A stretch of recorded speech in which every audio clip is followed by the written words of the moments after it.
ایک بار ایک اللہ والے راستے سے گزر رہے تھے تو ان کو راستے میں مسجد ملی۔ وہ ٹھہر گئے، وہ اللہ والے تھے، ان کو بغیر نماز پڑھے، بغیر اللہ کی عبادت کی ان کو سکون ہی نہیں ملتا ہے۔ مسجد میں ٹھہر گئے، جب اندر گئے تو مؤذن اذان دے کر کے بیٹھا تھا۔ انہوں نے پوچھا کہ جماعت کا ٹائم کیا ہے، چلو جماعت کرتے ہیں۔ تو انہوں نے کہا، مؤذن صاحب نے کہتے ہیں کہ حضرت یہاں پہ جماعت نہیں ہوتی ہے۔ پوچھا کیوں؟ بولے یہاں تو کوئی نمازی نہیں آتا ہے، تو نماز کیسے جماعت ہو پائے گی؟ بولے نمازی کیوں نہیں آتے ہیں؟ بولے کوئی نہیں آتا۔ پوچھے کتنے گھر ہے اس محلے میں؟ انہوں نے مؤذن صاحب بتاتے ہیں کہ اس محلے میں 200 گھر ہے، لیکن نماز پڑھنے کوئی نہیں آتا ہے۔ مؤذن صاحب کو کہتے ہیں اللہ والے کہ جاؤ پھر سے اذان دو۔ وہ پھر سے اذان دینے لگے۔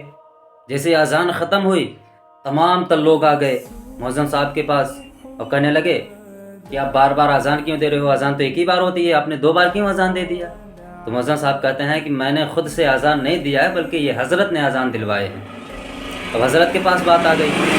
حضرت اٹھ کے کھڑے ہو گئے، کہنے لگے سنو، تمہیں جب ایک بار اذان ہوئی تو اللہ کے گھر سے بلاوا آیا، آؤ نماز کے طرف، آؤ مسجد میں نماز پڑھو، تب تو تم نہیں آئے، تب اذان سنائی نہیں دی۔ لیکن جیسے دوبارہ اذان ہوئی تو مؤذن کو مارنے کے لیے تم لوگ آ گئے، مطلب وہ بلاوے پر تم آ گئے، اور نماز پڑھنے کے لیے بلایا گیا تو تم نہیں آئے۔